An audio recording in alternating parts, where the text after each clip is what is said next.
We've been eliminated? What the bleep? Your last agency? Eliminated.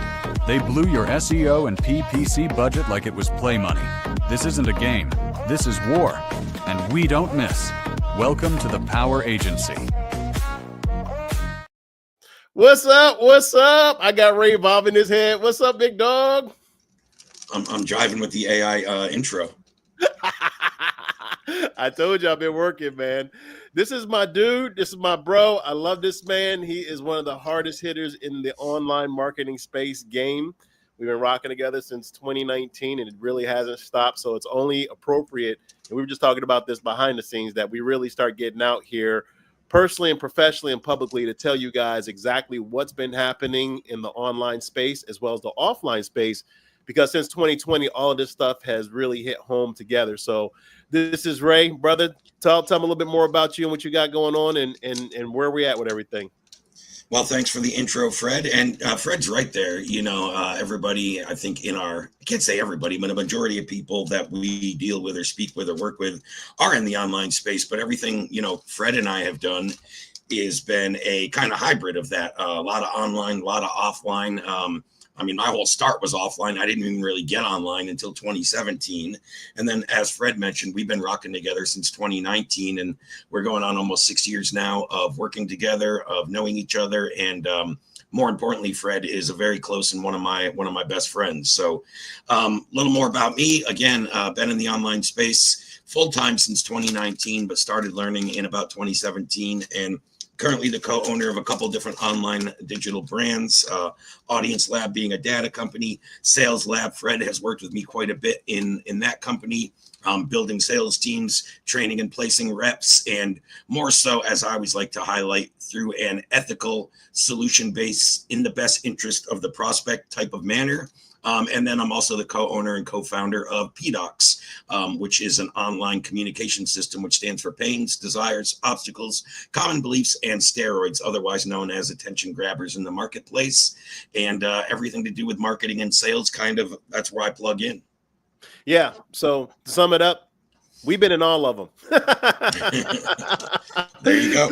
Yeah, because even during Audience Lab, that was one of the things that we first created together was a first $30,000 offer from scratch. And my wife actually closed the first deal on that. So we're not sitting here to impress you, but just impress upon you that me and Ray have been doing this. I would say that this is like Web 3.0 right now, version 3.0 online, because the first time people were really unsophisticated. The second time is when 2020 happened, and then people were trying to learn how to flow. And then the third time now is that nobody trusts each other. You know what I'm saying? That's where we're at. Saying so, show, because what we're going to do on this show in particular is talk about the good, the bad, and the ugly that we're seeing. Because one thing that me and Ray have noticed is that a lot of these worlds have now blended together. Once upon a time, they used to be all segmented out, but now it's like the Tower of Babel. Like you've got all of these different personas, all of these different energies. Like I was at the UN last week. I mean, it's all of this crazy stuff, and it just comes from us understanding how messaging works. And that's the key, because messaging is literally what drives all of this stuff. But more specifically, what happens once that message delivers? Like, bro, I had people blowing me up when they saw me at the UN. They're just like, well, wait, we didn't even, like, dude, like I told y'all, like, this is what I do. But it's a matter, again, to really share with you how important your communication is overall in general. So anything you want to add to that, brother? No, you're spot on. Fred is a communication expert and one of the people that I can put in a class higher than myself in that category. I tend to think I'm very good at communication. It's one of my strengths, but Fred's better. That's first. And, what you said is kind of interesting about how people segment all those things and how online, offline. But the one thing that doesn't change that translates to every niche and industry, online, offline, you're meeting with people in person, I'm meeting over, live web softwares, whatever, is still the messaging and how you relate to people. And I think that was the big difference, which gave me kind of instant success. I took my messaging and communication that I learned offline and morphed into online without trying to learn those online methods that unfortunately aren't very relational, are kind of copy and paste, are scripted, are robotic. I never picked up on those bad habits, and that was probably a big leg up for me of getting success early on online, I would think. Yeah, 100%. And that's the thing of what I love about Ray is that Ray is super real. You also got to check out his YouTube channel because I think we go a little bit more back into 2020 because here's the problem, guys. We act like 2020 didn't happen. Everybody's trying to move on, everybody's trying to do this thing, and then we wonder why we don't trust each other. The reasons why there's a huge lack of trust right now is simply because we're not understanding how the new communication styles are working. And that's something that me and Ray really identified. Like I would say, right around 2021, when we were splitting up, it was Ads Lab at that point in time. Actually, it was Sure. PDocs. And we went from PDocs to Ads Lab, and then we went from Ads Lab to like Audience Lab, and then Sales Lab was already in there somehow, some way. But sales is the glue to everything, and I don't want anybody to miss this because again, even when I'm talking to people offline, they're just like, oh, well, I don't want to sell. It's like, well, you better get used to it because especially now in today's age of lack of trust, communication is everything. So me and Ray have really developed a very unique system where we're able, and this isn't a plug, like we're going to be talking about the good, the bad, the ugly. We're going to be talking about mindset. We're going to be talking about politics. We're going to be talking about all the shit that nobody wants to talk about because quite frankly, that's the stuff that drives conversions. So I love religion. I love politics. We're going to talk about all of that stuff because that's what Ray does. He's very comfortable. He's very real. But more specifically, we want to make sure that you understand once you put that message out there into the world, how does it manifest? I think Ray, I think about a few weeks back, we talked about like I look at it as online as being like a big petri dish. A lot of people are experimenting out there. We know some of the gurus, we've worked with some of the gurus, we've trained some of these gurus, but now it's time for us to really shine. So is there anything you want to add? Because I'm going to jump into the UN stuff, bro. Yeah, I mean, I would agree with what you're saying there. I think, you were talking to somebody, you had mentioned there that, hey, man, I don't want to sell. And we hear that from a lot of experts or business owners or whatever. And it's like, number one, they have the wrong perception of sales. I mean, good sales reps, all they do is match their consumer with the product or service they're looking for. So you're really helping people, generally speaking, when you do sales, especially when you do it ethically. And I think you said something else big there. What has led to a lot of the mistrust in the marketplace, specifically since 2020, I would agree with you, is a lot of tactical stuff that was implemented, crazy guarantees and offers and all these little tactics that caught fire and everybody replicated it. And it just saturated the market with a bunch of blah, right? I mean, it's just a bunch of people spewing things. Yeah, 100%. And that's one of the reasons why, I mean, that is really how I got into the room over at the UN was because, again, when you're talking at that level with high level communicators, you got to understand something. What your words can turn into war, your words can turn into something that's a blessing. And one of the things that I'm about is that as I'm about peace, as a lot of people know that I'm a combat veteran, I've been out there. I know what it's like. I've been stuck out there on record for more than 30 days. And we'll talk a little bit more about that too, because that sounds crazy, but it was really simple how it happened.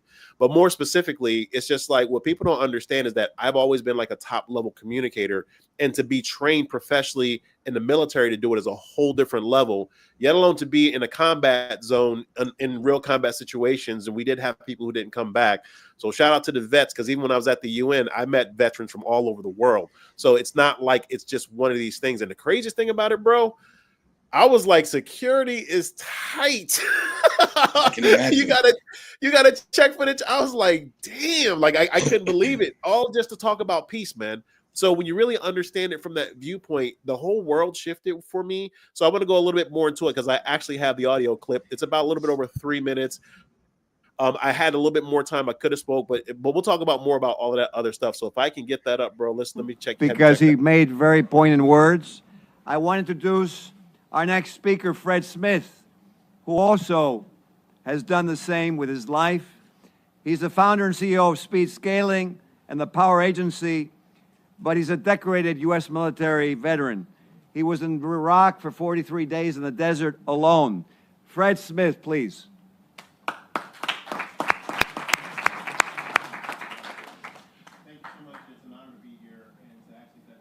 As well, and also to the combat vets out here, thank you for your service as well. To dovetail off of everyone talking today for the brief amount of time that we have, today's challenges aren't just about economics, as we obviously know. This is a hidden strategic collapse, and we're not ready. So again, coming as a combat veteran Marine, war was never about armies. War is about confusion. And the word war itself comes from the Proto-Indo-European root word wares, which means to confuse. to mix up, not to destroy, not to disorient, to entangle us until free action is impossible. So today, war is no longer fought with guns. It's fought with numbers, complexity, and engineered confusion. Systems are just so bloated that no nation today can stand alone. Dependencies are just so quietly built that freedom collapses while appearing to no expand. I'm also a finance guy, so I'll go straight into the numbers if that's okay. Global debt right now exceeds $340 trillion with a T, 10 times faster than we actually produce real value. Every dollar of supposed growth is matched with $5 to $7 of leveraged, unpaid, invisible debt. It's inflation that doesn't reflect our true prosperity. It reflects engineered scarcity. So we get that through derivatives, contracts, unpayable bonds, and all of this tightens up around all 8 billion lives on this planet. So here's the wound that we refuse to name. We are raising a generation not for freedom, but for lifelong servitude. Not to create, but to obey these invisible mechanisms. So this isn't governance, it's beyond that. This is actually collapse by design. And to keep it brief and simple, here is what we have to do. We have to name this. We've got to name this. It goes from a should to a must. So speed scaling isn't a theory. It's a codified system of strategic duplication, operational sovereignty, and post-collapse reconstruction. As he mentioned, things are getting real, and the deadline is near, and the time is now. Thank you for your time and your trust. I appreciate you.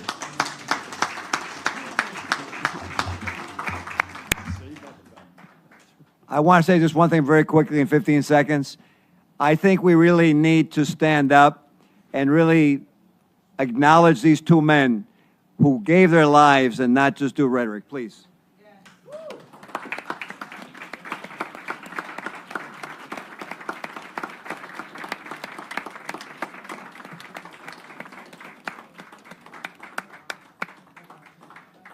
Okay. So now, And that blows my mind, man. You know, to get a standing ovation, what was that about? Yeah. So that's where we're at, though, bro. It's just like, nice job. Thank you. Well, let me get some feedback. What was the good, bad, and the ugly about it? I appreciate that. Well, I mean, it was clear, concise, and just kind of what I expect from you. Great communication skills, great confidence in the way you delivered it. The cadence, just everything about it was very well done, especially in that short amount of time to kind of get that much in there. Yeah, and I'm thankful you said that, because that's the power of what me and you have done behind the scenes for years. It's just like I started out with 10 minutes, then I had to go from 10 minutes to 5 minutes, and then I had to go from 5 minutes to 3 minutes. So I had to strategically really craft a message that was going to hit, like, period. And I had to know where everything was. I didn't know whether there would be a teleprompter. I didn't know, there were a lot of unknown variables.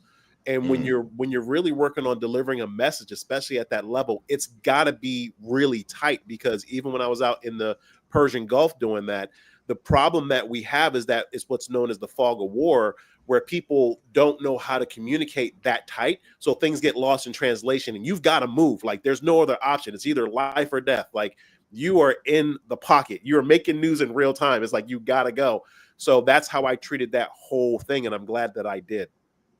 Yeah, I mean, it says a lot, like you said, a standing ovation. Obviously, that means you got your point across. People, appreciated it, stood behind it, and and that's what a good message does. It gets people to stand behind it and support it and share it and get it out there to more people and raise its awareness or raise its priority of how quick some action needs to be taken. That was a really good job. I appreciate that, brother. And now that's the point. So what happens next once a message is delivered? Like, we don't talk about that enough in our regular world. Like, I wasn't taught marketing or advertising when I was a kid. I didn't even realize that what I was doing was called marketing or advertising. And the problem that I'm seeing in today's schools, public and private, is, and more on that later, is that we are not taught or trained how to properly communicate. Hence, we lose this lack of trust. And unfortunately, we have a lot of outdated tactics that are being published in real time right now as being brand new. And the problem with that is it's a tactic. It's not something that's real enough to connect with somebody so that they can actually understand exactly what you want to have happen. Because if somebody's in my reality, like, whether they're online or offline, we've got to have something in common. Other than that, there's really nothing to talk about. Or if it happens to be like when I'm running ads right now, that ad has to connect with, like I said, my future friends. Like I'm never looking at it as if I won't create a relationship with somebody. Does that make sense? No, 100%. You're speaking 100% to how I operate as well. So yeah. And I think, communication in a setting like you were just in when you played that clip in the UN, I'm guessing a bunch of people watching probably in your shoes would have been very nervous, apprehensive, anxious in that setting.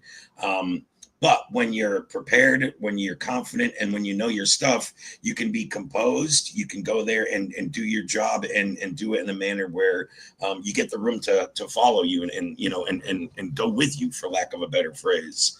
So, very well done. I think a lot of people would be very overwhelmed and nervous in that situation. And funny, going back to the security, I totally know what you mean. In my previous life, what I did for, 20 years prior to coming online, I used to do route sales, driving a truck with supplies and delivering them to different buildings.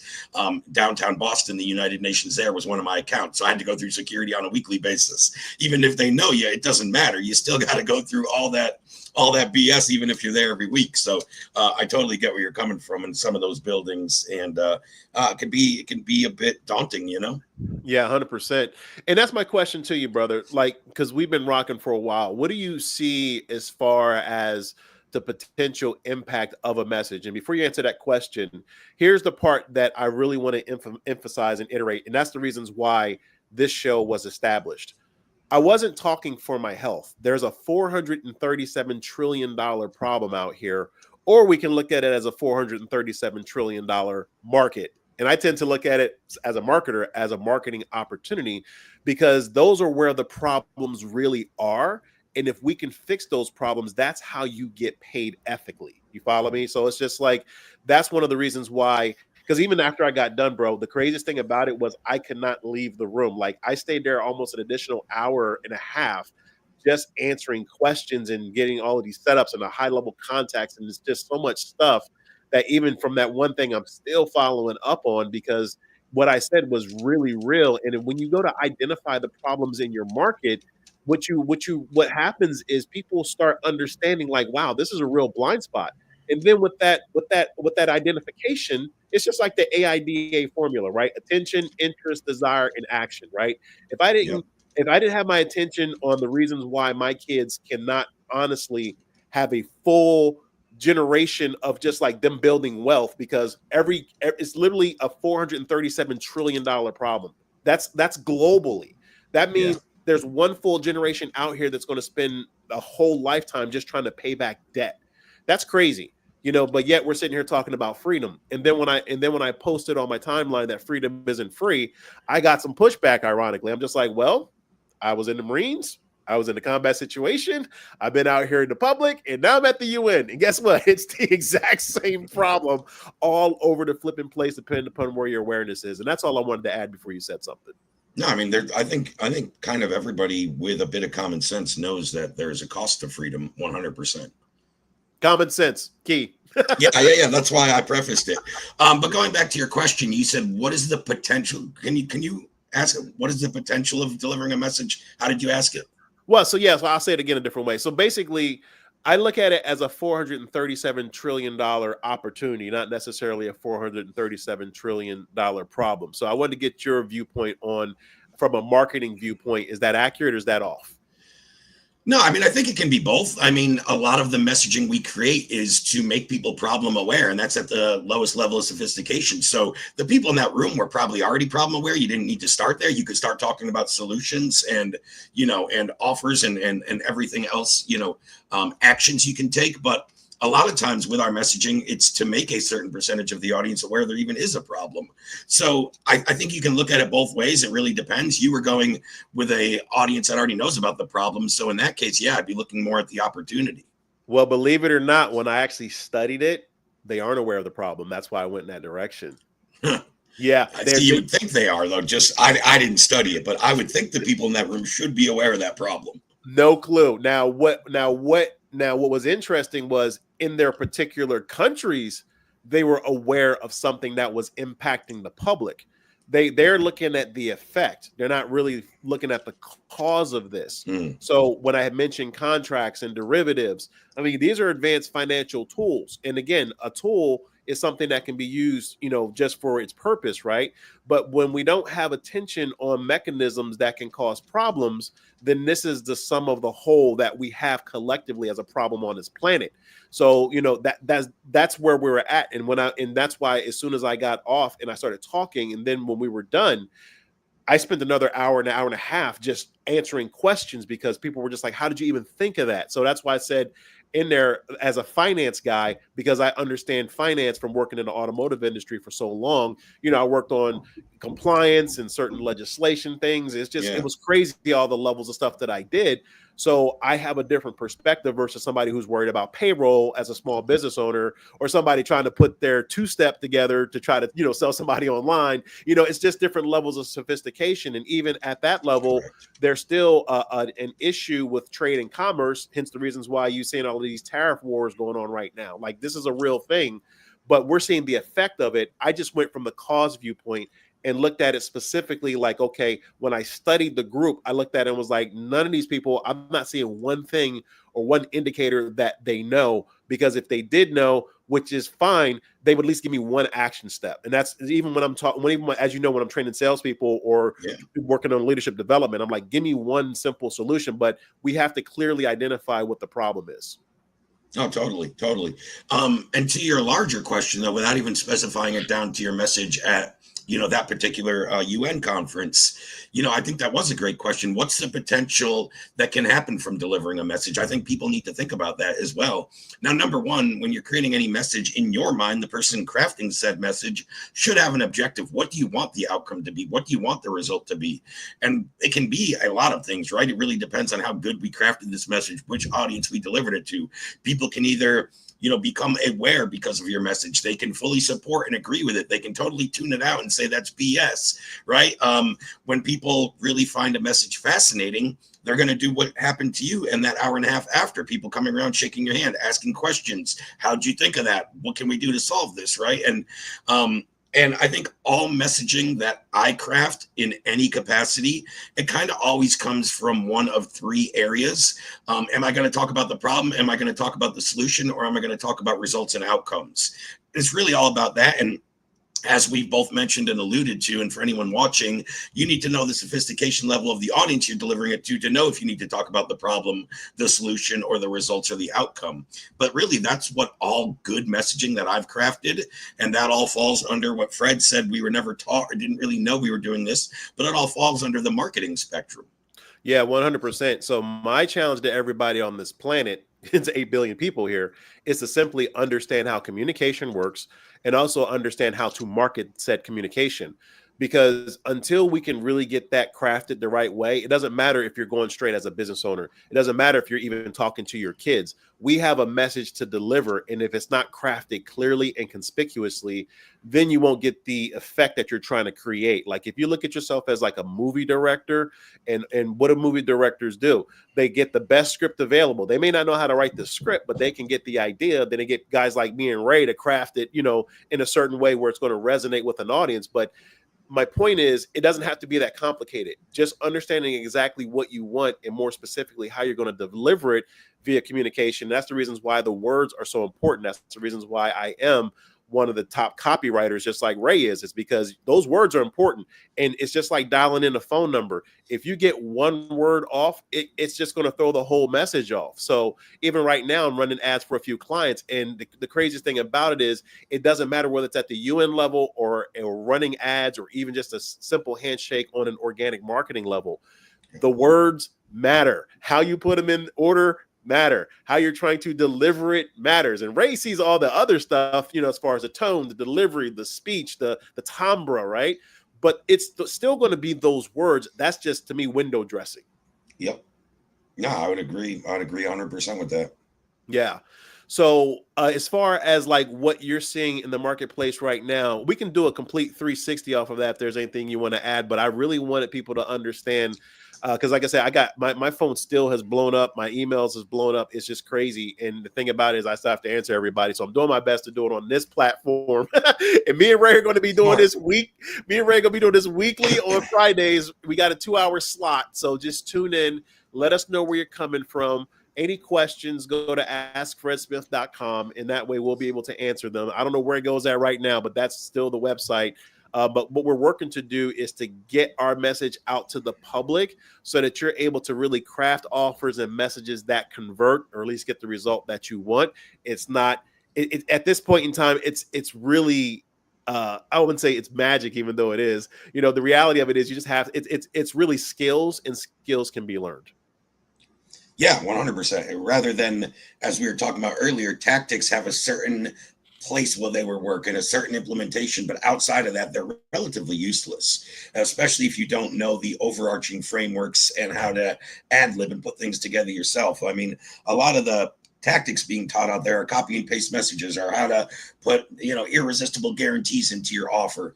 Why would you have to put a guarantee so great that somebody is going to put their guard down and buy your product because they're so confident in getting their money back if they don't get X result? Like, think about it. I always go back to a comedy movie that came out in the mid-90s called Tommy Boy, where there's a scene from there where they're selling these brake pads, right?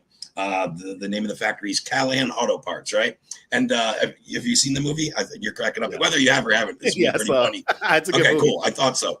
But there's this one scene where they're trying to sell their brake pads, and the auto parts store owner's like, "There's no guarantee on the box. My customers need to see that guarantee looking at them so they feel all warm and cozy and they'll purchase." And then the sales rep for that, he's like, "Hey, why do you think they put a guarantee on the box? Because all they did was guarantee they sold you a piece of shit." He goes, "I could go take a dump in a box and mark it guaranteed, or you could buy a good brake part from me," right? So like, that's why people are throwing these crazy guarantees, because they're actually offering you garbage. Yeah. 100%. They're just trying to wrap a crappy a crappy offer in some shiny bow value, right? With that offer, that's all with that guarantee, I should say. Whereas what Fred and I do, and one of my areas of expertise specifically, is offer creation. Matter of fact, I did another one-on-one session this week, just helped this guy who's been stuck and very good expert and has great experience and great background, but just so much going on in his head, he couldn't put together a clear, concise offer and know how to package it, price it, position it, and then show the perceived value to the marketplace. We sat together for about 45 minutes. He did one exercise. We had it done. I pitched it back to him at the end of the call. He's like, "Holy shit, I just never had it this simple and clear." I was like, "You see what happens when you have a clear message? People understand it, and if they understand it, they will buy it. If they don't understand it, there's a phrase that's been coined a long time ago: a confused mind won't buy." That's never been more true. Oh, bro, you said so much. That's why I'm smiling ear to ear, because we can unpack a lot from what you just said right now. So the thing about the thing about it though is that's what I'm saying. When you got this kind of flow, I want to talk about knowledge gaps right now, because me and you, especially when we were working in PDocs together, and I know we're still doing that, but it's just like literally, like, the jamming part is getting people to know what they don't know and communicating it in a way where it really pops somebody out of their head. Like Steve Jobs was really good at doing that kind of stuff. It's the reasons why people will go around the corner waiting for an iPhone. And even when I was in New York, I saw a billboard where it was just one camera upgrade. It's just like people are like still going around the corner. It's just because that's the way that these mechanisms work when you really understand them. And to Ray's point, that's the reasons why you have to understand like strategy. That's what I do. From a very high level, I've learned this stuff in the Marines. And the thing about it though, is that the tactics come as a result of you understanding strategy. And this is what the gurus don't talk about. It's okay to do some guru bashing, because the reality of it is some of these guys don't know what they were doing. And again, me and Ray have talked about this, so we say this with much love, is that you still have to make up for the damage just because you didn't know. It's just like when I was in the car game, and I've only did one or two things where I was just like, oh man, I didn't know I shouldn't have done that. You follow me? So I made up for the damage.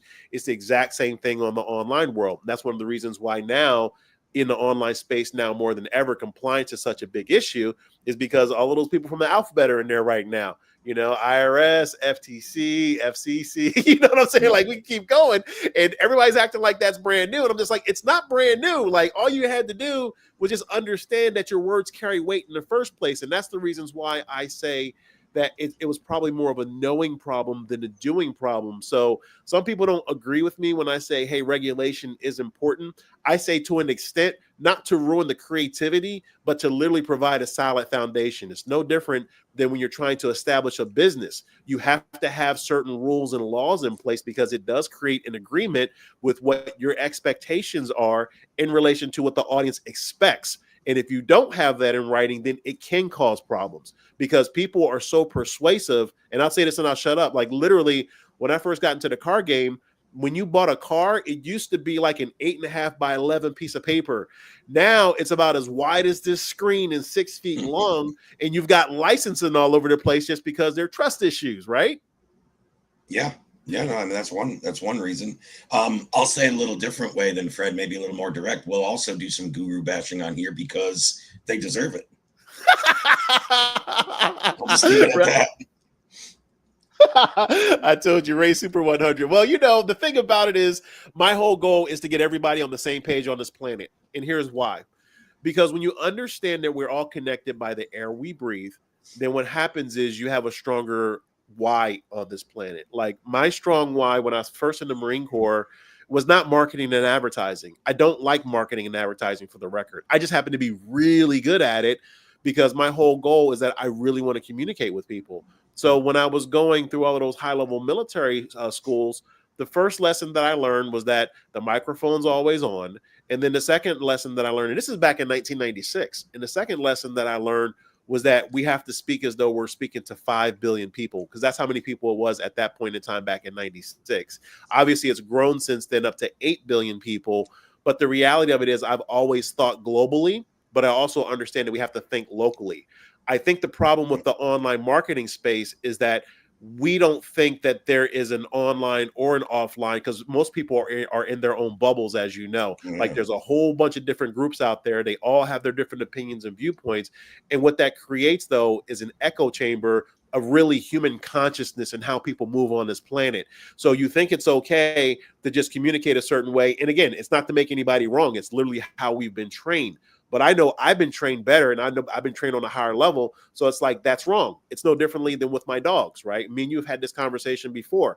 If I'm training my dogs, the reasons why training works is because not only do I understand their language, but I'm speaking a language above them in order to control the situation. So when my dog tells me to sit, and you've got a dog too, you know how it is. They go, oh man, I gotta sit. Oh, how is he making me sit? You know, it's like, how is that even possible, right? But that's my whole point as far as communication goes. Like, we have to be able to understand that some mechanisms can hurt and some mechanisms can heal. And if you're in this point now where you're trying to earn an honest dollar, then you have to understand how being ethical works, period. Yeah, 100%. No, I couldn't agree with that more. I mean, I've always kind of operated that way, you know. But going back to what you were saying about, you know, you don't really like marketing and advertising. You just happen to be really good at it. I happen to like marketing. I don't like advertising as much. There's a difference between the two. Advertising is a component within marketing. I'm not huge on the whole advertising thing. I really do like and love marketing. And I never even realized how much marketing I did when I was in my own bubble and before I got into this space and before I really learned about marketing. I always kind of had a negative perception on marketing to an extent, the way a lot of people do on sales. But I was kind of born with the skill or the gift of gab. My mom has been telling me since I was in kindergarten. I've always enjoyed talking. But throughout the years, especially Fred says, like a lot of people, Fred brought up a minute ago, are in their own bubble. And that's really true. I was in my own bubble for like 20 years before. At that point, I should say, I didn't realize what was possible outside of that bubble. Didn't even know, you know, there was a lot of things possible, but I didn't know what I didn't know at the time. And I also didn't know what was out there in terms of how much money, how much of a market, how many people need help, and how many people have poor, wrong, bad, or just lack of information. Yeah. No, I want to go a little bit deeper into the reasons why I don't like marketing and advertising. The reasons why I don't like it is because it's been commoditized to the point where it's been devalued. So the way that I move is completely different than the way a marketer moves. I was not trained on marketing first. I was trained on high level leadership, period. Like when you understand how leadership works from a very high level, the outcome is how you move, which is called marketing. That's why I'm saying that. Like when I first learned how to become a leader was when I was 13 years old. It was the American Red Cross Leadership Development Center. I got sponsored because I'm from, I was from Chester, PA. So I went to like a 5-day class on leadership, and I didn't even know why I was there. You know what I'm saying? Somebody was just like, "Hey, we think you're a leader, and come on in, and it's free, and blah blah blah." My mom was like, "Free, okay," So we went that way, and then for 5 days, I learned high level communication skills. When I was 13, I learned how to like how a room works and the different setups for a room, and I learned the Myers-Briggs stuff, and I found out that I was like an ENTJ, if you know what the Myers-Briggs stuff is, which is a general. So it helped me define how I should move.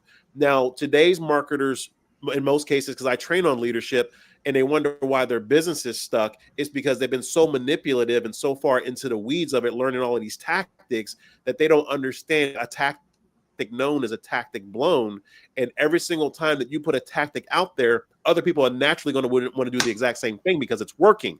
But when their business breaks, it's because they're lacking vision and they're lacking leadership. So that's why I start from the top down, because the outcome should be how you market, not necessarily starting to market to just make money. We all want to make money, but how do you sustain what you're doing? That requires you having a purpose. That requires you having a mission, and it also requires you having leadership skills so that you can understand how to market, how to advertise, how to communicate. That's what I mean by that. Yeah. Talk a little more. I'm curious. I'd love to hear more about what you mean, or maybe even go in as far as to like when this might have changed. But you said marketing and advertising has been devalued. Elaborate on that a little. I'd like to discuss that a little more. 100%. So I appreciate that. So here's what happened.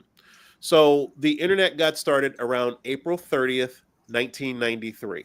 So I want to say, if the word, when I first saw it, the word was deployed, because the originator of the internet was CERN. Okay. CERN's a bunch of high level scientists and people in Switzerland, right? So they were already using this system internally before they deployed it externally as what we know as the internet. Okay. Yep. So if you look at how the internet originally works, the internet was an internal marketing tool. What they did was they had internal documents that they would share all around the world. And it was actually, because in the military, it's called an intranet. And if you're working in high level organizations that have their own internal website, their internal internet, it's called an intranet. Okay. So that's the only thing that I look at the internet as, is like the super plug. What it does is you put one thing out, and based on how it searches, it'll help you find. That's why Google exists, right? Because it's helping people connect the dots. So understanding how movement works help you understand how you should market. And this is where people miss that. So what happens is, as a result of there being no real formal training like I was, bro, I have over 1,200 hard military hours on my record book, telling me that I now understand how this thing called the internet works. That's the reasons why I'm saying it with such authority, is because I was actually trained on it. So when you see it from that viewpoint, when I was getting out the Marine Corps back in 99, I was just like, what I do is not considered marketing and sales. It's just like, what are we talking about? But it was the closest thing at that point in time that was considered from what I did to, and when I was leaving out of the military, which was considered sales and marketing. So I had to decode all of that experience that I had, all the training that I had, all of the development that I had, all the award-winning stuff that I had, into a market that was not only underdeveloped, quite frankly, it was still a lot of babble because people weren't understanding how marketing works. Now, you did have some savvy marketers around 1999 with the internet market, like the marketing Warriors Forum back in 99. That was one of the very first organized places where they're trying to teach you. And then you had a whole bunch of gurus who took on to that and they started learning what was working. Like I was one of the first SEO guys. Like there was this concept called keyword stuffing back in the day, where you would take those words and try to attract the right people based on what you were selling, right? That's the reasons why SEO is so important to me, because I understood from a very earlier moment how to take those words and commoditize them. Today's marketers look at a book, they look at recommended books. They don't understand that those tactics are outdated. They're trying to apply them, and they apply a certain amount of force and manipulation that devalues the market, because that particular base of information is already out there. What it would require in order for that to convert people is a lower sophisticated market. So what that's implying is that, hey, you're not smart enough to know what I'm doing, so therefore I'm going to apply this tactic right here and take the money from you. That's why I say a tactic known as a tactic blown, because you know it from an audience sophistication viewpoint, that once they come up here, all the stuff that the person was doing to them there is no longer working. So now they have to find another market. So as an example of that, we have what they call the biz op market, the business opportunity market. It's one of the most now heavily regulated industries on the online marketing space. But before it wasn't like that. It was the wild west. On the offline marketing world, it's known as network marketing. Like there's a lot of similarities when you start putting together. But in order to really crush this problem once and for all, you have to understand how leadership works. You have to understand how people move, and you have to understand what people really want and need and are willing to invest in ethically, and then right to that. That's what I do. That's what you do. That's what I mean by that. Yeah, no, I would agree with all that. And you brought up something just in the last segment that I jotted down, and I knew we would touch on at some point. But I think a lot of people are lacking the vision, of what they want for their business, what they want from their marketing, what they want from their advertising, all these components. It really starts with their own vision and the business vision, but then there's all those smaller objectives or pieces within that, right? So a lot of what you and I do comes from and stems from helping people, if they haven't already articulated and laid it out to us, helps them recapture that vision or find it for the first time. And they probably had it, but they've never elaborated it and put it into their messaging and got people to stand behind their vision, right?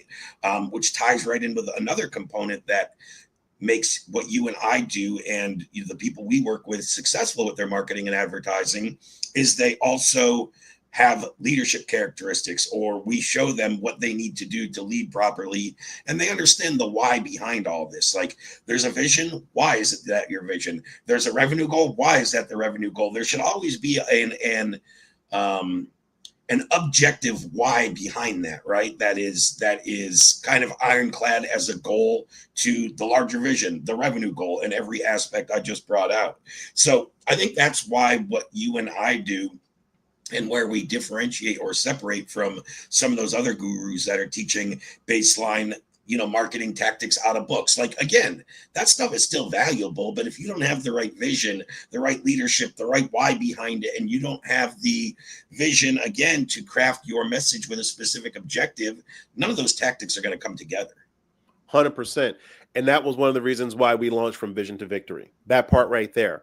Because the hardest part that people have to realize and eat is the fact that they don't know a lot. Because here's the problem. If you look at Robert Kiyosaki's quadrant, right? And if you really subscribe to that, it's employee, self-employed, business owner, and investor. Okay. And there's subsets in between.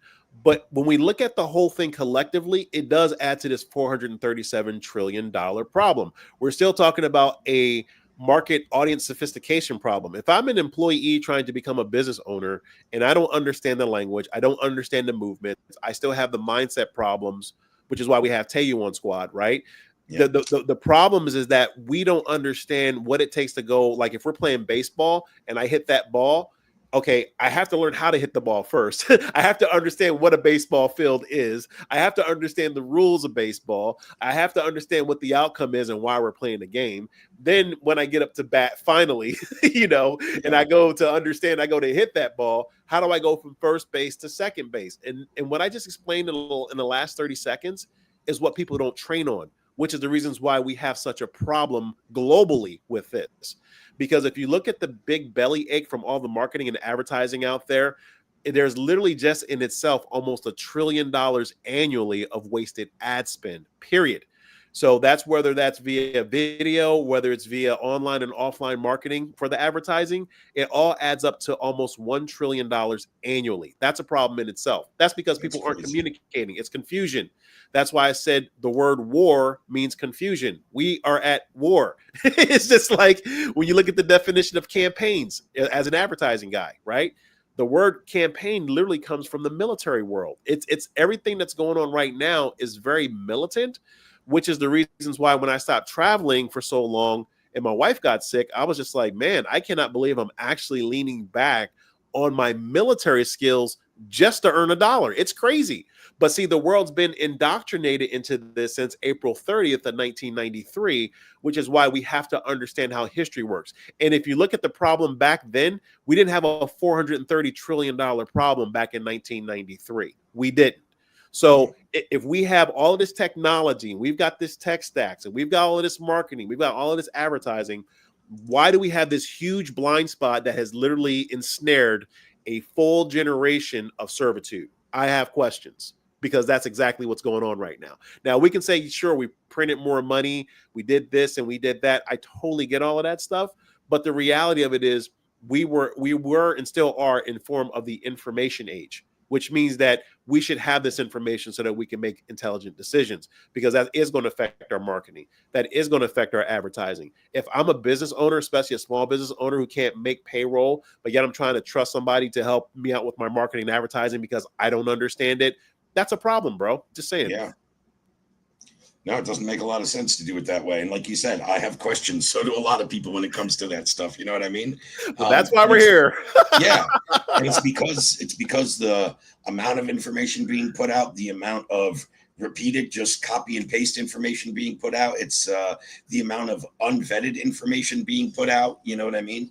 It's just a lot being shoved down people's throats, and no matter what they're looking for, they're like, what's accurate, what's not, who do I listen to, and who do I actually take what they're saying. I think you have to build up a level of trust nowadays for somebody to take what you're saying and go implement it and apply it into their business life, what have you. So yeah, no, it's a good point. Well, yeah, I appreciate that. And again, let's make those delineations right now. What is the difference between information? What is the difference between noise?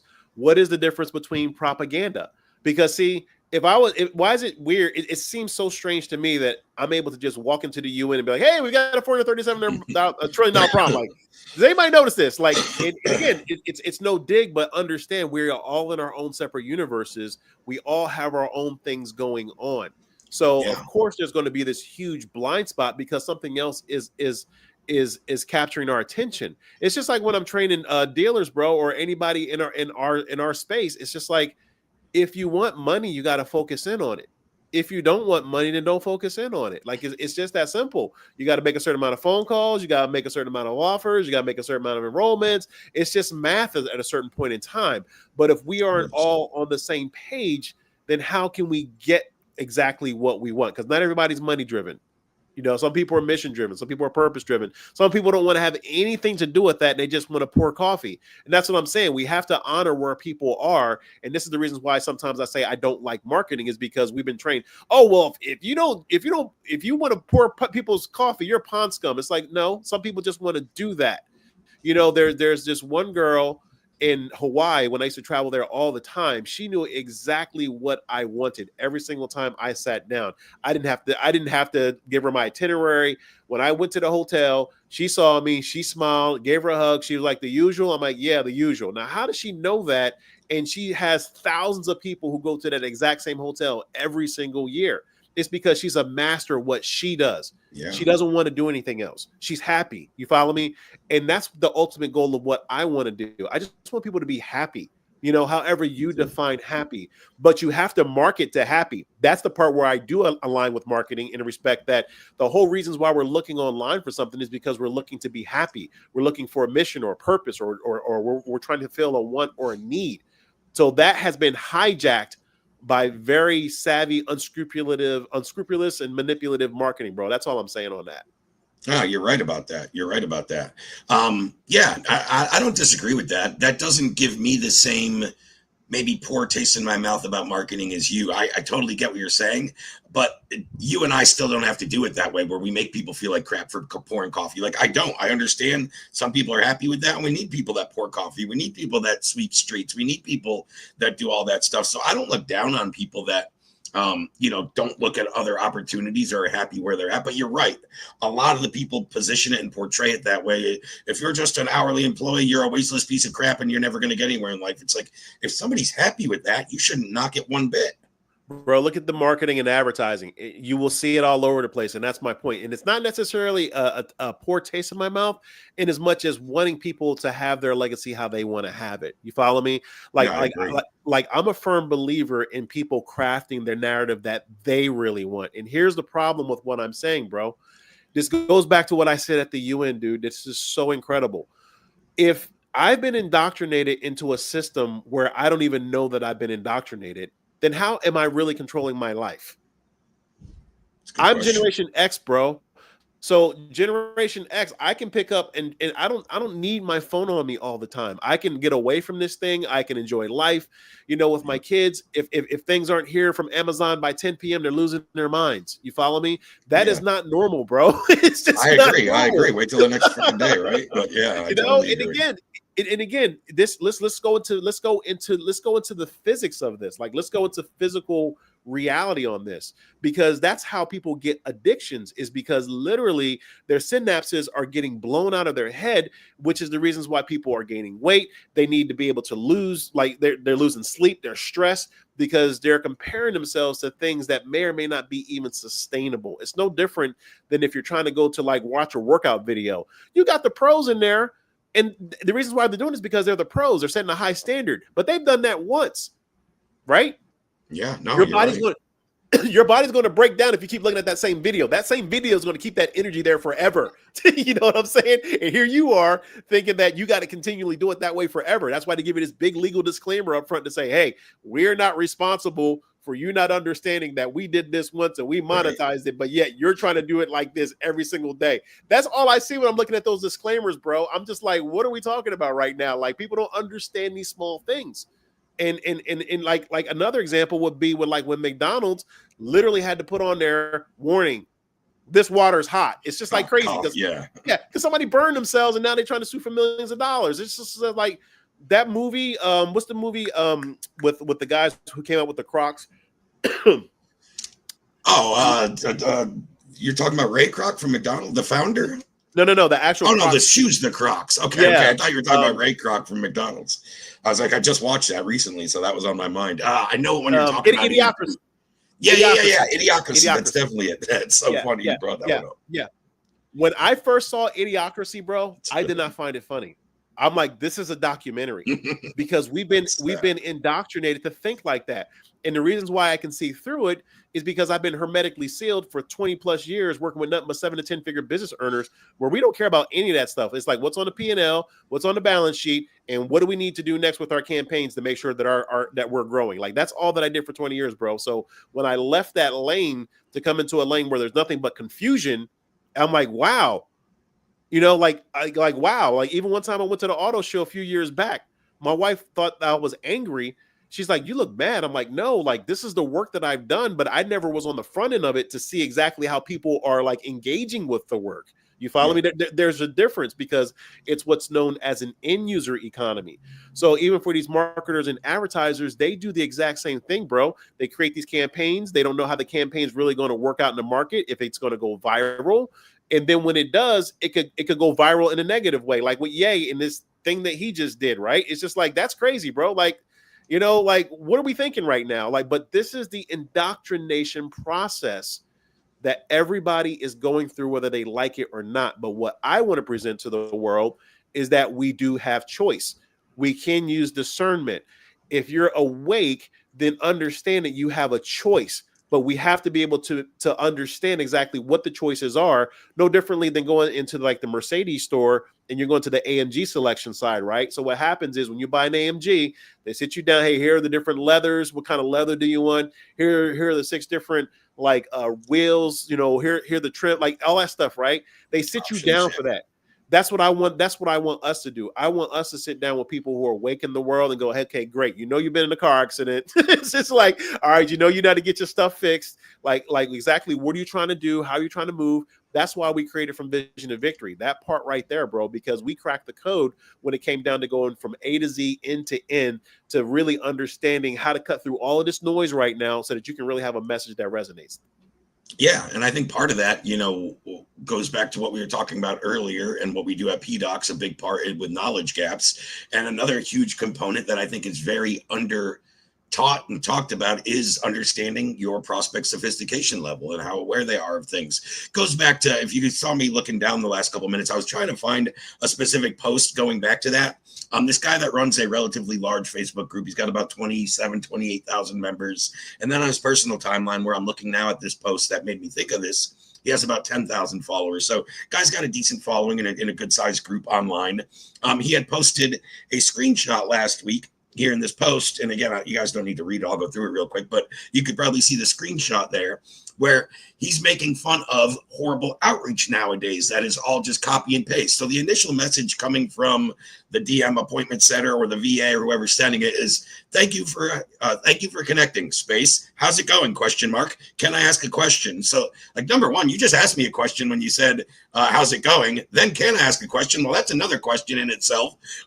It's very unclear, but his reply is just mocking this. He's got a little like, you know, hyphen mark and then a bullet point. I'm doing good. Not much, just busy working and spending time with the fam. Thank you. I do what I can. No, I don't really have time to jump on a call. Yes, I saw the group invite you sent me. No, there's nothing I need right now. Yes, I did see your great client result. No, I don't think we need to schedule a call for later either. Yes, I'll keep you in mind. No, I don't know anyone that would benefit from your product or services. Like, this guy's just replying with a rundown of everything that he knows is about to get asked and the next call to action. So as I go on to say below in his post, which he happened to like and totally agree with my comment, I said below, it's all about knowing the sophistication level of the person receiving the message and crafting it to connect with them individually. Unfortunately, nobody teaches and or emphasizes this enough. He was like, yeah, that's spot on what's happening. But I was like, for me, if I knew I was connecting and doing outreach to a guy with a Facebook group of 28,000 people that's got a following of 10,000 people, that would not be my outreach message. Hey, nice to connect. How's it going? Can I ask you a question? I'd say, hey, man. Hey, Mark, nice to connect here. Looks like you did a great job. Looks like you're the creator of this group on Facebook, whatever it's called, yada, yada, yada. And you got about 28,000 members. Congratulations. And I see you have another 10,000 members here that you're following. I'm curious, Mark, what's led to this success? And what would you say is the number one driver behind that? Now, if I started a conversation like that, almost guarantee you he's going to reply and engage, as opposed to the way the other person did. So number one, it's about knowing who you're reaching out to and then crafting that message to speak to them in a way that's going to intrigue them. It's going to be all about them, and they're going to be highly likely to want to or likely to reply. Yeah, I agree with you 100%. And I want to walk through that a little bit longer, because my question would be, like, because I used to get in fight with some of the very well-known gurus online who would say, well, he's just reaching out. At least he reached out. It's like, no, bro. Like, literally what we're talking about is attention. So when you're wasting attention units like that, you may not have a second shot. Maybe this guy really does have a good offer, but it's all in the delivery that really messed that thing up, and not understand the basic rules and principles that we train on, to your point. Like they don't understand that, bro. And again, this is the problem that we're having. If you take that and you multiply that times 8 billion people, it is called noise. That's the train wreck that we're experiencing right now. That is not scalable. What is being scaled right now is the confusion with all of that stuff. And like you said, like you just went through all the bullet points and pre-anticipating, one person was more sophisticated than the other. So what happens is it becomes more of a combat situation versus a communication situation. So that was very eloquently put the way that you just did it, was because that's the problem that we're literally up against. It doesn't matter whether it's a DM, an email, face to face. It's if we have words going from point A to point B, then they need to be crafted a certain way. But that requires the thought behind it, which is the reasons why. And he learned that from somebody, because me and you, again, know some good gurus. And they like, well, this still works. No, what you're doing is you're selling the opportunity by telling how much money that you made versus saying, hey, I will teach and train you this, because that's really how that's how the hustle works. Hey, you want to know how I made, $2 million in 30 days? Click the link below to learn more. Oh my God, it worked for you. Do you see how you went through my funnel? And for $10,000, I'll train you on that. It's all BS, bro. Oh, it is. And they take you through that whole law of average. That's their whole spiel with that. If you send 100 of these a day, 10 people would reply, 2 people will book a call, you'll close one by the end of the week, there's 10 grand. It's like all this law of average. But I teach, and what you and I teach, especially in one of the programs that you've helped me with, and I've been running for a while, called DM Center Academy, where we work with people who just send out, or organic messaging, cold messaging, warm messaging. But we don't teach that law of average. We teach quality over quantity, how you could send 10 or 15 messages a day and actually be sending them to the right person and sending them so they hit and they get a reply. Like you said, I think a lot of people don't realize how many opportunities and how many messages, whether it's email, whether it's DM, doesn't matter. Like you said, it's still wasted opportunity. And you can't think, oh, well, at least I'm trying and I'm doing outreach. What's trying and doing poor anything? Outreach in this case. I tried and I did it poorly. So you want me to pat you on the back for that? Or if you're going to try it, how about you do it well and effective and in a way that actually connects with somebody? Like, I really go out of my way to build a personal connection with somebody before I ever talk about what I do or my pitch or anything like that. I want to be friends with these people, and that's who I want to work with too. Like you said, I always have the goal to network and build a relationship. If it turns into a working relationship, great. But if not, so be it. I have somebody else in my network that has a great skill set or a different audience or, something that ultimately adds to my total value as well. You know what I mean? I do. And that's the problem that we're experiencing, bro. This is literally the problem that you're demonstrating in real time. Like we have technology that can actually help somebody. The question is, are they willing to learn? Are they willing to turn a wrench? And most people will say no. They may say that they want it, but that's the difference between somebody actually doing the successful actions necessary in order to get it. And a lot of these guys online and offline understand that, which is the reasons why they make more money selling the shovels, not necessarily helping people get the gold. That's the reasons why this agency exists, is because hands down, I want us to really coach people in live real time here on this channel, on this platform. I want people to understand that they can come and we can take a look at their stuff in real time. That is single-handedly one of the things that still works, is because we're demonstrating, just like you did in real time, how this game works. I don't want any excuses about somebody out there going, oh my God, there's no honest people out here. It's like, no, we're on a channel. Let's start out. It's me and Ray. We're not the only ones out here. But for the most part, what we want to be able to do is, again, you got the right to be stupid. Just don't abuse your privilege. And if you want to make that transition and that change to actually grow, then you got to step up and just grow.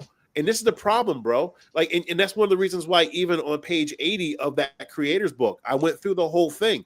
There's only 168 hours in a week. It's called math at that point in time. When they learn what we teach and they turn a wrench, they're going to get the result. The problem that we have is, again, people don't like marketing. They hate that word. People don't like selling. They hate that word.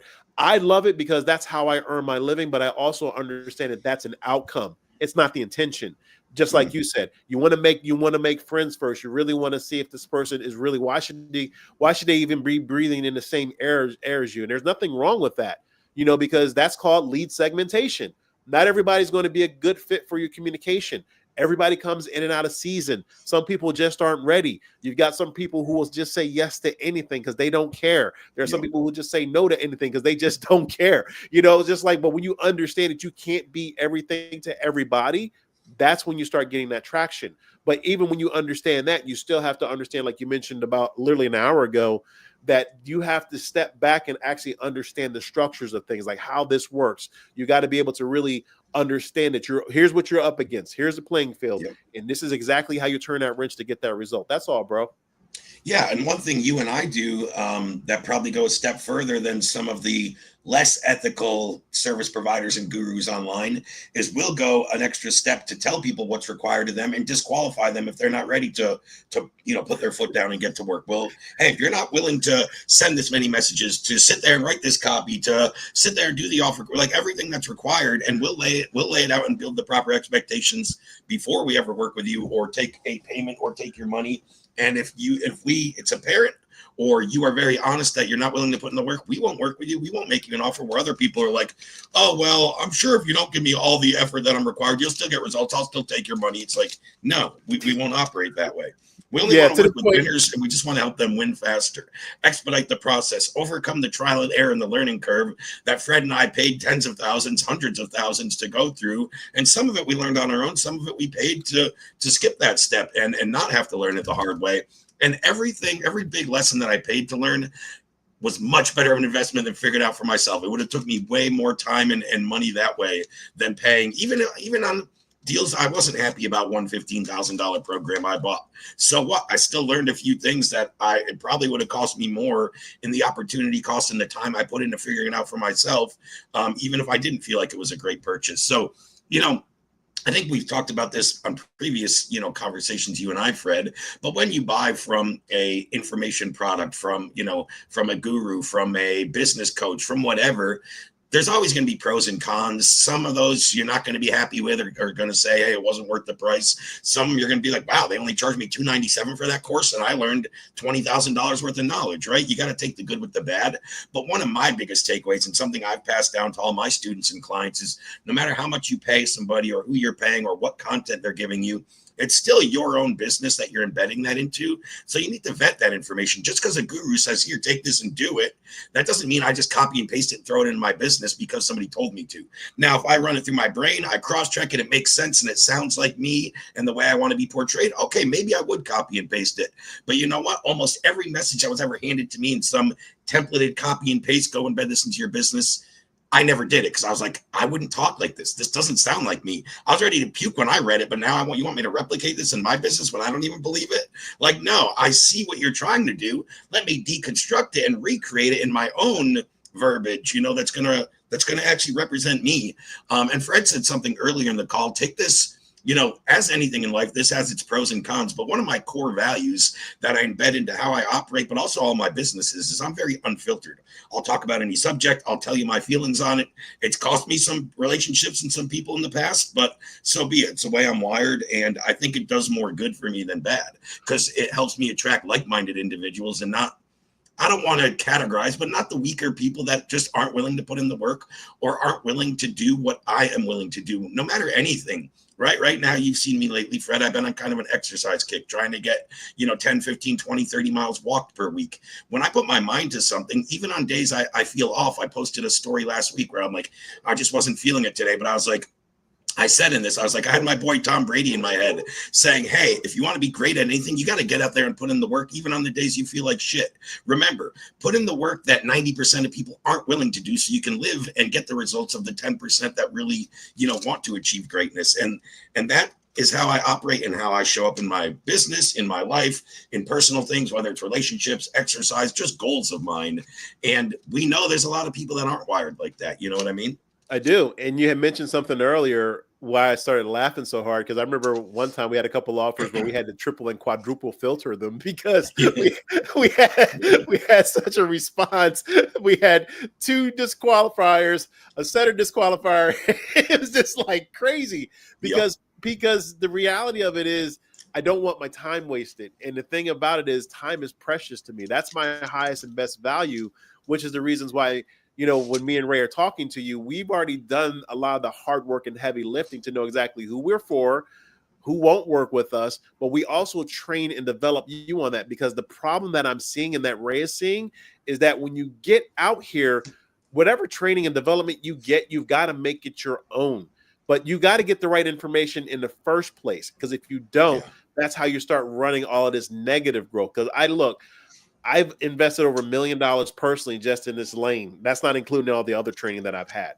The problem is, and the problem is the only reason I got there was because I was getting more bad information than I was getting good information. And as smart as I am, What I do understand is that there are going to be people who are going to continually gatekeep information because it's the only thing they have. They are literally the one-trick ponies.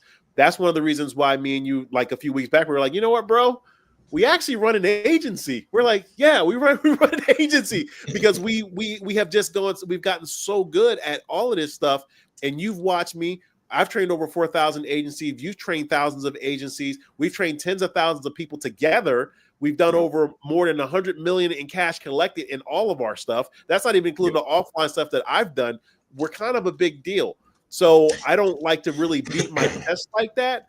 But what I do want to do is let everybody know that it's a skill and the skill can be learned. And when you really understand that, then the next step is to really take massive and immediate action to really go out there and get it yourself. One thing that I'm really good at is cutting through noise. I've been trained to cut through noise. I've had to cut through propaganda in the Marine Corps when I was doing my job. It's just like, what are we talking about right now? So some of those tactics are more online than they are offline because it's a little bit harder to move offline. It's almost like playing poker. You can play poker at a poker room or you can play poker online. The difference is online, you get 200 hands an hour, and offline, you might be lucky to get 20, maybe even 15, right? But it's the same game. It's just the accelerated speed on that we have to look at. And that's the reasons why speed is power. And that's why it was called speed scaling to begin with. I have businessscaling.com.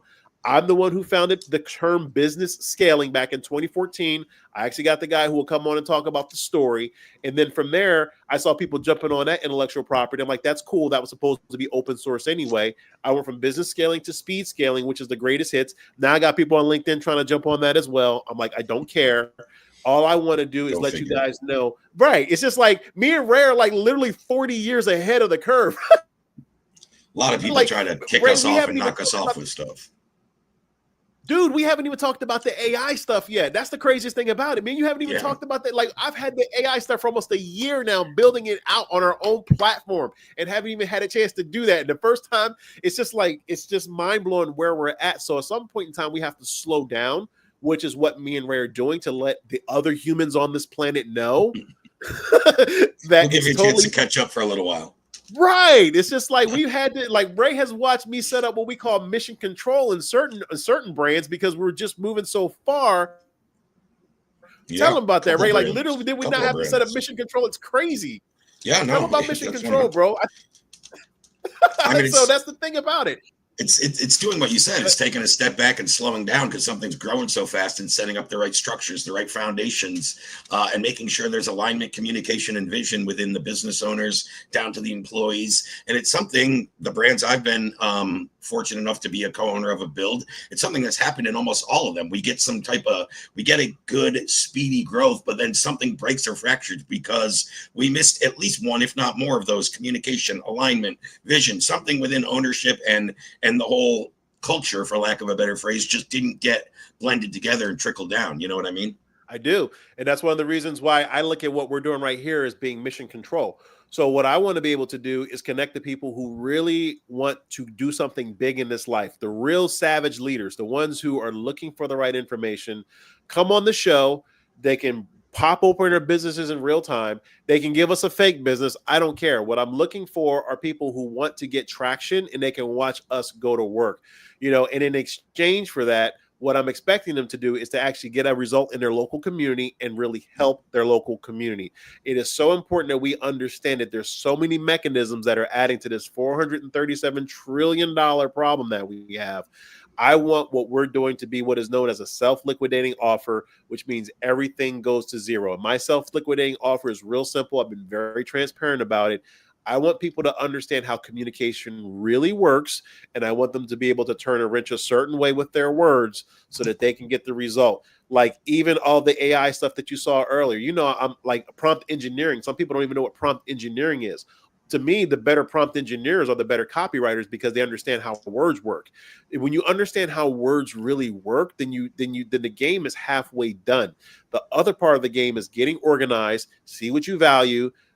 And I've been in brands, and that's one of the reasons why we have the other stuff going on in From Vision to Victory, where I've created it and I'm miserable because it's not quite what I wanted. It became strange fruit out the gate. Like, Yeah, because when you know for a fact that you can hit and not miss, when you look at some of the bigger brands out there like Disney and Netflix and all these other brands, guys, they have a formula. It works. So they're not the only ones with this formula on the planet. You just have to decide, do you want to be a creator or do you want to be a consumer? That's it. That's the only thing you have to delineate at this point in time.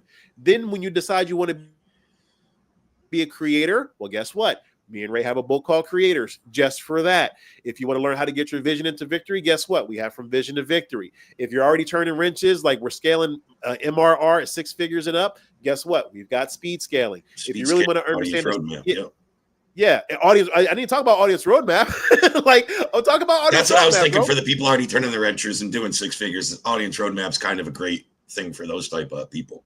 It's insane because that was based on real world. Hey, we got to get this done now. It is do or die. There's no such thing as too big to fail. Like, you can fail faster if you don't really get things implemented quickly. That's what audience roadmap is all about. And then, like I said, all of the stuff that me and Ray have produced. And I wanted to go more into also the scientific side of PDocs, because again, when you understand that me and Ray have turned wrenches to actually fix things that are already viral, that's when you get that aha moment and go, oh shit. It's like, yeah, we've been telling you, like, come on in, the party's good. Like, where do you want to go play? I thought I knew marketing before PDocs, and that breaks it down to such a scientific level. I was able to, partner with the founder and creator of it and I was one of the first people to be able to learn it and implement it. And then I saw how quick it worked. And I was like, it opened my eyes to like, oh, this is real marketing. I actually do like it. See, I never thought I liked marketing before I learned PDocs, really. Yeah, 100%. And that's the thing about it, though. It's just like there's literally acres of diamonds around us, but the people who are watching and listening to this, they have to really understand that what if what we're saying is real? Because there's always going to be this barrier in this shadow of doubt, no matter how good you are on this planet, because a lot of people have been burned before in the past. Look, on behalf of all the human beings before me, I want to apologize. I ain't had nothing to do with that. Ain't got nothing to do with me. And I even had to say that in a high level on the manufacturing side, bro. You already know who I played with on the manufacturing side. I have literally sat down with the world's top executives and did the exact same thing I'm doing right now. Hey, guys, on behalf of the humans who are in front of me, I apologize. I ain't got nothing to do with that. I'm a facilitator. I love to facilitate content. I like to facilitate stuff that works. We got a whole plethora of stuff that works. Where you stuck? Where do you need help out with right now? Doesn't matter whether it's personally or professionally. I have walked into enough automotive dealerships as a finance manager, as a trainer, as a guy taking deals, desking deals, closing deals, doing the write-ups, washing the cars, everything, even working with absentee owners. I've done everything short of own a actual brand, okay? And I can tell you that it all boils down to mindset, period, end of story. Now, me and Ray's position, though, is that, okay, well, if you really got some mindset problems, we do have one of the world's top mindset performance coaches, period, end of story. We'll bring her on the show. Tayu, she's absolutely amazing, phenomenal. But everybody else, yeah, 100%. And that's the thing. We're moving so fast. We gotta start really corralling and getting people to understand that we're at a season right now where we just really want to help people on levels. But what me and Ray are specializing in are the hardcore business owners right now who have been burned, they need help, or they're stuck, and we can collaboratively help you out. Period, end of story. Just up front, we ain't doing no performance deals. We've done performance deals before. You got to pay up front, but other than that, I mean, generally speaking, we've still done some performance deals, but that would have to be, exactly. That has to be talked about because because the whole thing about it though, Ray, that's how me and Ray are, where we're passionate about what we do, but we're also in another season where we want to start duplicating our efforts and our results. So that's the reasons why I'm saying, it's still going to be case by case as far as the performance deals go, but for the most part, I am going to stick in the lane of SEO, search engine optimization, PPC, and AEO, which is ask engine optimization. I do that for my clients. I train the algorithms and also the AI in a way to where you are the authority. Doesn't matter whether it's local or national, because I was one of the guys who was actually still behind the scenes working with a lot of the top level LLMs, large language models, before they actually became public. So is that Joe? We just had Joe jump on. And I will still be primary in the lanes of crafting offer. With y'all. I was going to listen from the bottom. I got to get out of here. Hold on.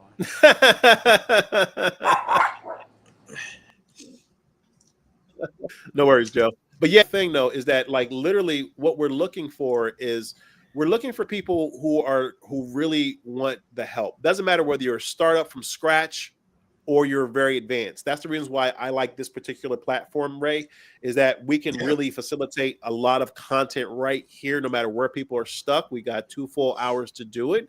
But the reality of it is we have a solution for practically literally everybody on this planet, provided that, again, this is the big caveat, that you're real, you're really willing to turn a wrench, and you're really willing to just blast past all the local personal, professional, intellectual, spiritual, and social BS that's going on in your world. That's all we care about.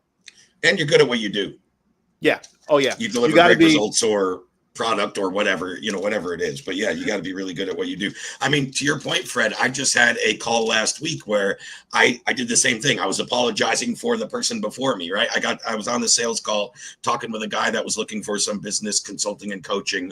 And we got to the end of the call and he's like, well, Ray, everything sounds great, but I've been burned on the past and yada, yada, yada. And I just said back, this guy's name was Joe. I was like, hey, Joe, man, I totally get it. I mean, I understand there's a lot of over-promising and under-delivering out there in the space, and I'm sorry that you had that negative experience, but I would like you to at least just be unbiased and put me in a separate category. Now, do you see how everything we talked about today and how I work with you and your business differ from that last coach?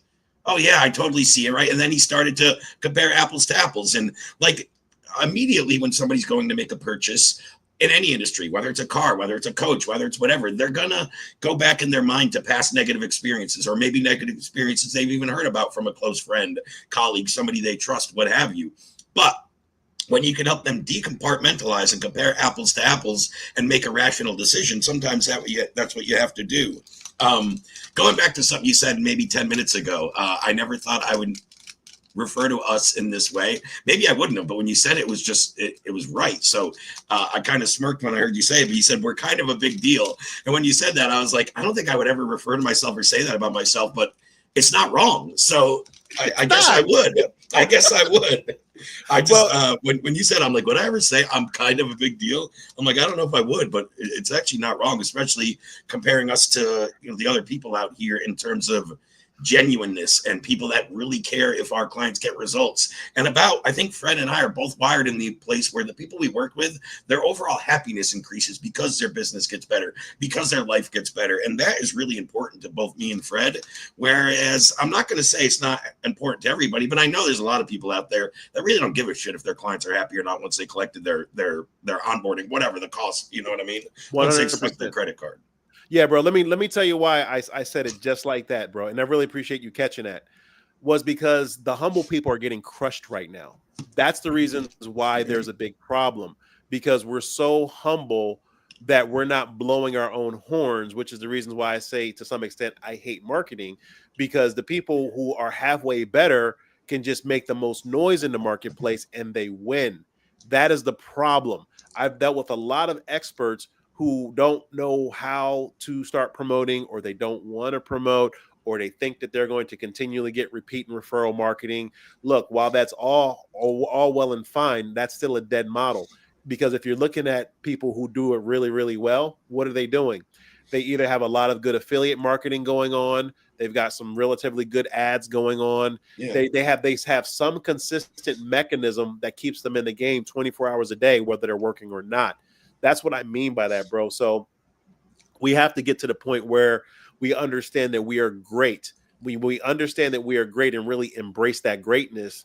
Then we start really going, okay, well, if look, at least look, don't believe a word I say. I always tell people that out the gate, don't believe a word I say. Actually go out there and test it, because you're going to get a better result. Oh, hell yeah, I agree. Yeah, but literally it's just like, look, go out here and fix the problem that you have the most attention on. Like, period. Like, for example, with me, I hate talking about news. I hate talking about politics. I hate talking about religion.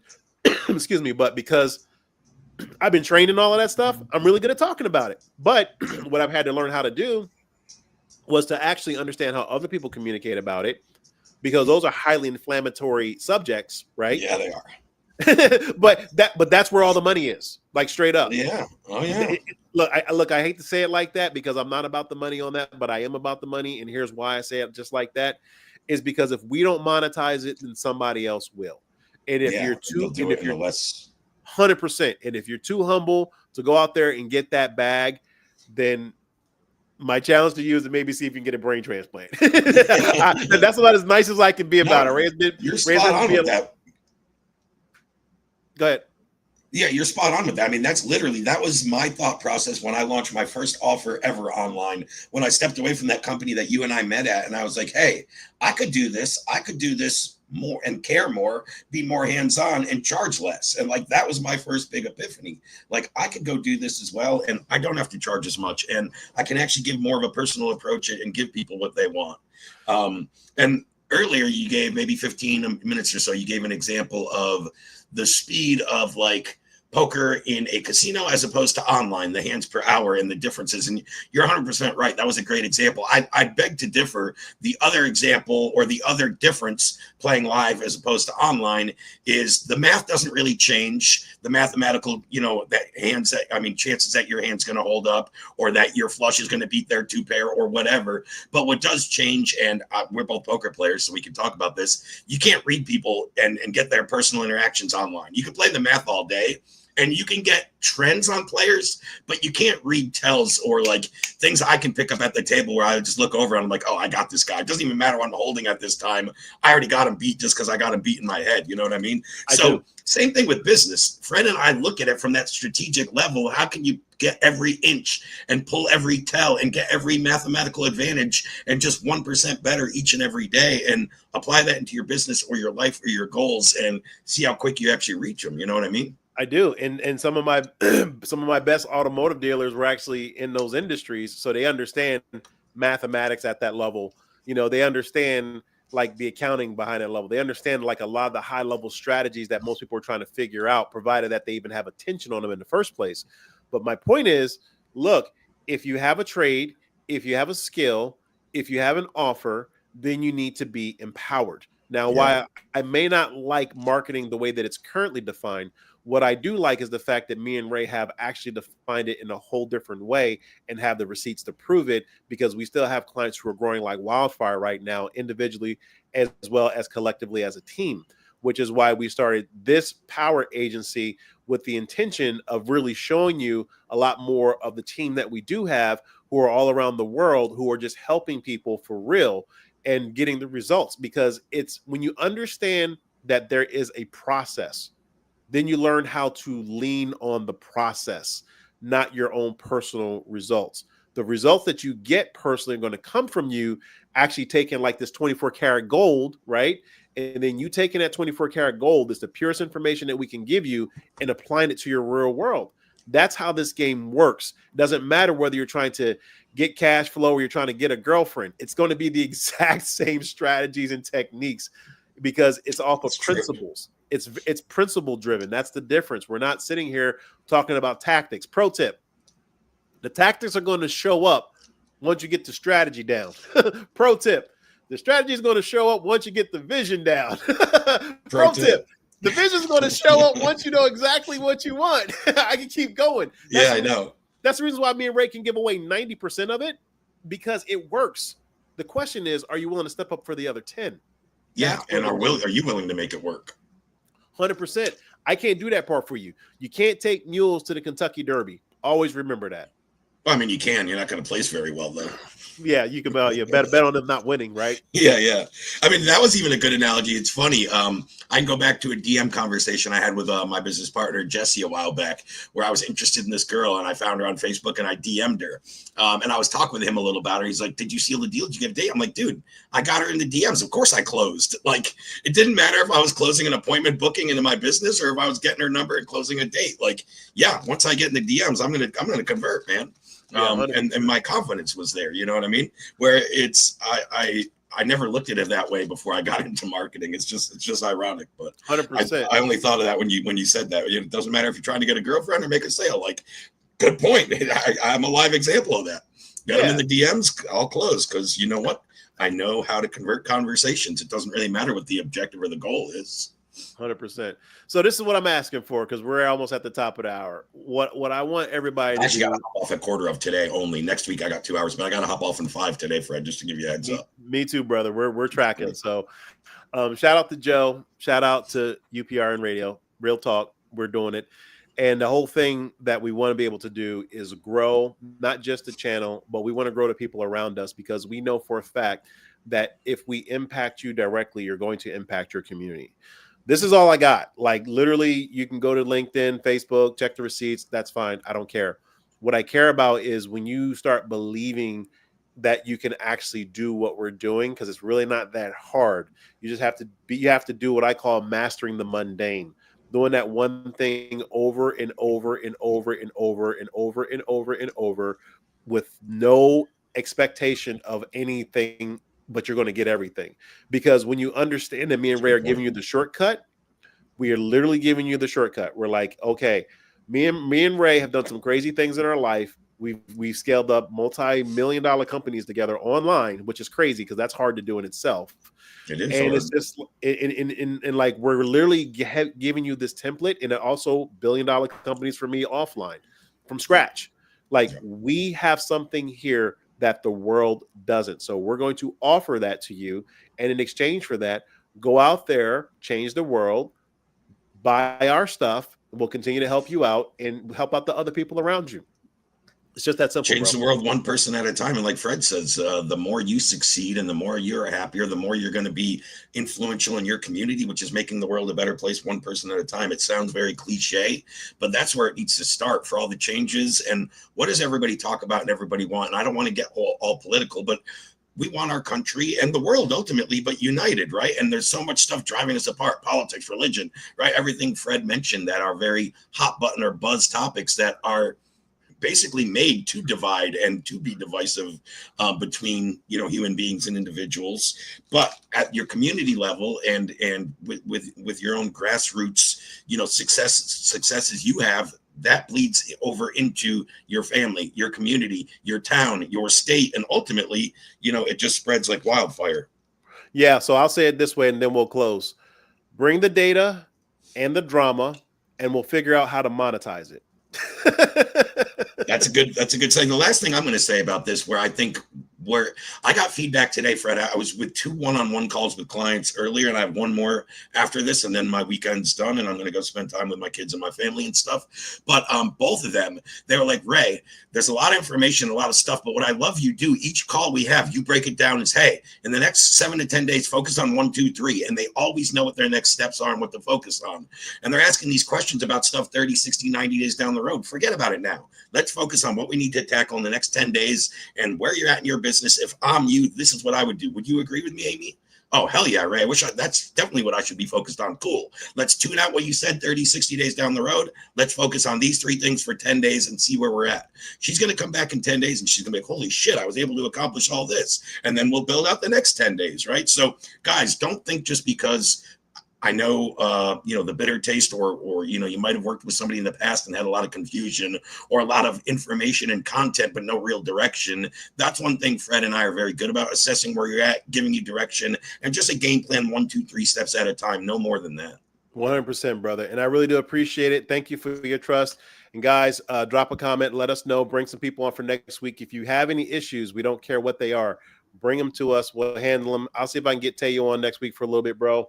Misha, we'll just get a few other people from the squad on, but mainly what we want you to understand that we're here single-handedly to empower you. So much love, and we will see you next week. Good shit. Thanks, Fred. Of course. The Power Agency is built for those who move like predators, decide like weapons, and execute like their life depends on it.